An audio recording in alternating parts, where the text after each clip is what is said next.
Los Padres National Forest is California's second largest national forest, about 280 miles north to south, comprising almost 2 million acres of land. Wilderness areas within it, wild and scenic rivers within it, but the work of protecting this landscape isn't done. There's still more work to do. I think the biggest threats to these areas are potential development in the future, which is hard to anticipate. Areas that are outside of wilderness, a lot of folks don't realize are open to road construction, development, power line transmission, all sorts of things. If we went back 100 years, you'd have a hard time believing that so much of this area was developed as it is now.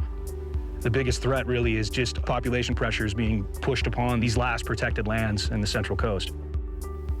The goal of our proposal here is really about three parts: wilderness protection, wild and scenic river protection, which in turn protects the watershed, and there's a recreation component called the Condor National Recreation Trail. Those three parts all form together to make sure that this area is not only protected for the future use of the wildlife, but also that our $4 billion a year agricultural industry, just in Ventura County alone, is protected from the water sources that feed that rich Oxnard plain down at the mouth of the Santa Clara River. My name is Larry Hogan. I'm a winemaker and a grape grower here in eastern Santa Barbara County. I've lived here, this is my 44th year, and I love it here. From the standpoint of our business, it's critical for us to have this watershed to recharge our aquifer, which provides the water so that we can grow these grapes and make our wine.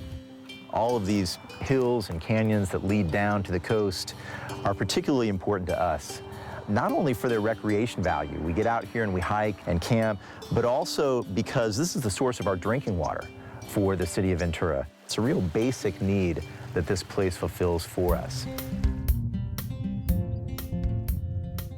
Just hold Jimmy, huh? My name is Coralie McMillan, and my husband, Irv, and I ranch in San Luis Obispo County. Very good working horses. You need to have horses to move those cattle. No four-wheelers on this ranch. Wait, wait. My family arrived here in San Luis Obispo County in 1885. In 1935, my mom and dad bought the ranch here in Gillis Canyon. My dad was probably a little ahead of his time in understanding the importance of protecting large wild areas. He was very interested in the California condor and saw the condor go from that free-living animal to, you know, a domesticated animal. And that was kind of his feeling.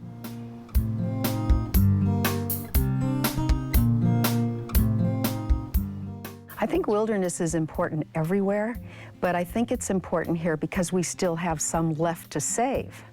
So here's an overlay map of our proposal here on the Central Coast in the Los Padres National Forest. The dark green areas are existing wilderness areas, and these yellow gold areas and some of these burgundy colored areas are proposed wilderness and scenic area additions.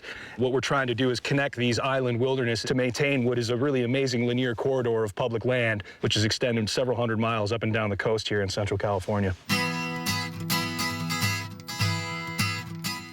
This part of California is very unique in that, I mean, we're just, what are we, 70 air miles from, as the condor flies from downtown LA.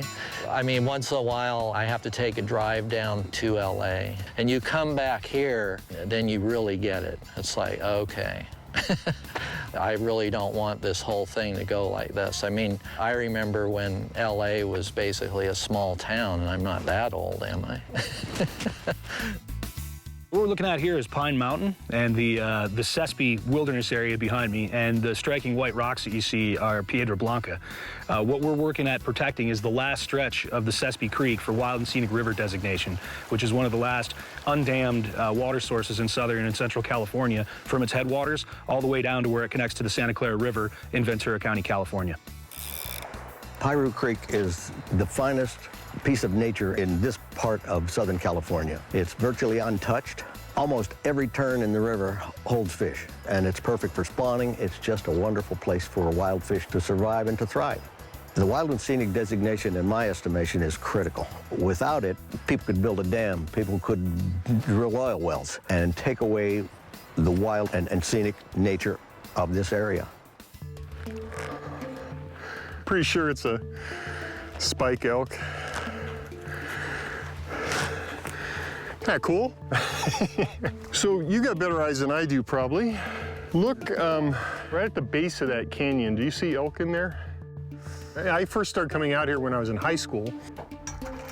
What initially drew me to this area was solitude, but over the years I've been a close observer of the wildlife out here, and I'm constantly amazed. So the Carrizo Plain National Monument is 200,000 acres. It's an example of a San Joaquin Valley habitat.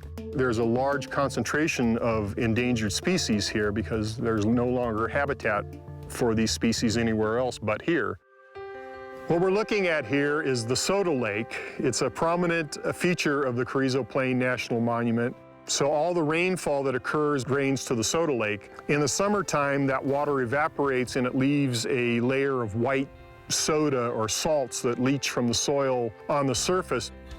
Soda lakes are a pretty unique feature. We get a fairly rare suite of plant and animal species associated with this soda lake here. We're very, very lucky that we've managed to preserve this area as much as we have. We have to always be careful to keep the wilderness intact and to try to protect it from special interests. Woo! A rancher realizes all the hard work he has developed being the ranch, that he wants this for his children. He wants this to be his legacy. It's the same exact thing for the wilderness, that we're keepers. We're trying to keep this intact. And while I'm the keeper now, my children, your children, you will be the keeper next because it's generational.